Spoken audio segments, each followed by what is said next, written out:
முத்தை தருபத்தி திருநகை அத்திக்கிரை சத்திச் சரவண முத்திக்கொரு வித்துக்குருவரை என ஓதும் முக்கட்பரமர்க்கு சுருதியின் முற்பட்டது கற்பித்திருவரும் முப்பத்து மூவர்க்கத் தமரும் அடிப்பேன பத்து தலைதத்த கனைதொடு ஒற்றைகிரி மத்தை பொருதொரு பட்ட பகல்பட்ட திகிரில் இரவாக பத்தர் கிரதத்தை கடவிய பச்சை புயல் மெச்ச தகுபொருள் பச்சத்தொடரச்சு தருள்வதும் ஒரு நாளே தித்தித்தைய ஒத்த பரிபுற நிறுத்த பதம் வைத்து பைரவி டிக்கொட்கொன டிக்க கள்ளு கொடு கழுதாட திக்கு பரி அட்ட பைரவர் தொக்கு தொகு தொக்கு தொகு தொகு சித்திரப்பவருக்கு திரிகடக என ஓத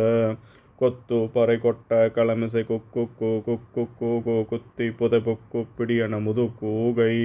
கொட்புற்றள நட்பற்ற உணரை வெட்டி பலியிட்டு குலகிரி குத்து பட ஒத்து பொறவள பெருமாளே முருகாசனம்.